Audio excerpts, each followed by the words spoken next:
I'm Cunningham here at the 2015 Frankfurt Auto Show, where BMW has unveiled the latest generation of its X1 small SUV. Now, if you'll remember, the previous generation looked a lot like a station wagon, but here they've raised the roof by over 2 inches, so now it looks like a real SUV. That higher roofline in the X1 means more space in the passenger cabin and a higher riding position for both the front and rear seat passengers.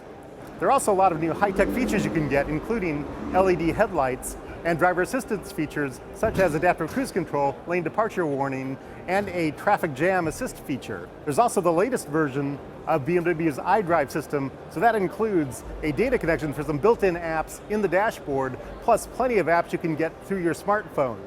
There's an available all-wheel drive system, plus a new suspension that BMW says gives better handling to this car than the previous generation. But there's another small German SUV here at Frankfurt that Chris Paukert's going to tell you about. We're here at the Volkswagen stand with the new Tiguan. We've been waiting for this car for a really long time. The old one was great to drive, but it was a little long in the tooth. It didn't have the infotainment, it didn't have the active safety features. This one does. This new model rides on an all-new architecture. It's Volkswagen's MQB platform that's going to be used in pretty much everything that it builds from now on. And it features a longer wheelbase, it's wider, and it's longer inside so that it has more cargo space and more space for people.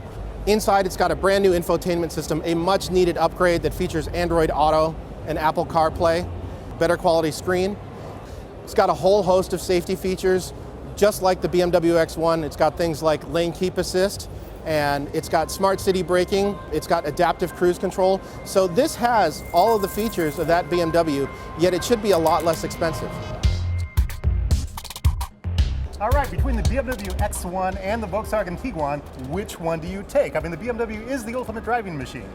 It is, or at least it was. Now this is a front-wheel drive vehicle. Oh, you caught me on that. Yeah, you can get available all-wheel drive, but the same is true with the Tiguan. And the last generation X1 was a real driver's car because it was rear-wheel drive. It behaved like a little bit of a 3 Series. Now, both of these cars have driver assistance systems, a lot of the same packages like adaptive cruise control and things like that, so they're similar in that way. They are. They have new infotainment systems. They have a lot of advanced safety features.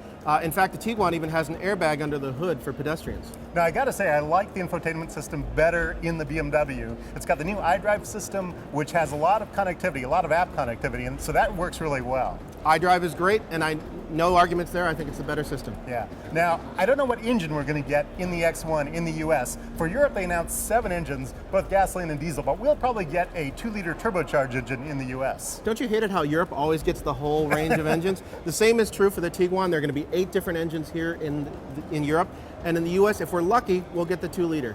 What do you mean if we're lucky? Well, here's the thing. We're not actually sure whether or not we're going to get this particular Tiguan. We could get a US-specific Tiguan that's a little larger, a little cheaper, and maybe a little bit more in tune with American driving styles.